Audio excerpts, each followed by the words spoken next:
আমরা অনেক মূর্তিতে এক পাশে আল্লাহ এক পাশে মোহাম্মদ লেখা দেখি। মনে রাখতে হবে আল্লাহ হলেন খালেক আর মোহাম্মদ হলো মাখলুক।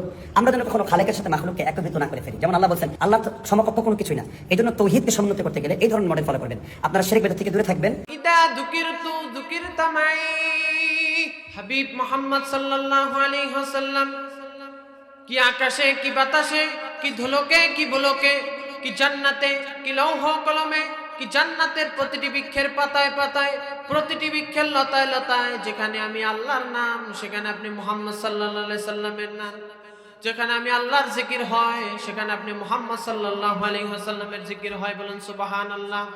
আল্লাহ পাক রব্বুল আলামিন সূরাতুল ইনশিরার 4 নং আয়াত আল্লাহ পাক রব্বুল আলামিন বলেছেন ওয়ারাফা'না লাকা যিকরাক, হাবিব মুহাম্মদ সাল্লাল্লাহু আলাইহি ওয়াসাল্লাম আপনার শান আপনার মান আপনার মর্যাদাকে আমি মহান আল্লাহ তাআলা সমুন্নত করেছি। বলেন সুবহানাল্লাহ।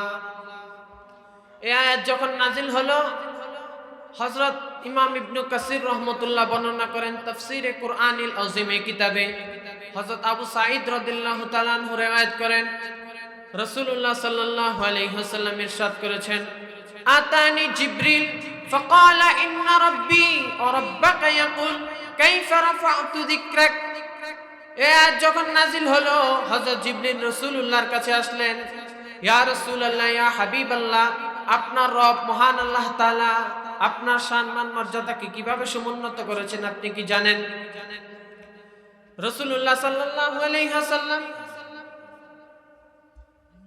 হযরত জিবরিলের এই প্রশ্নের জবাবে রাসূলুল্লাহ সাল্লাল্লাহু আলাইহি ওয়াসাল্লাম বলেন, আমার রব মহান আল্লাহ তাআলাই ভালো জানেন।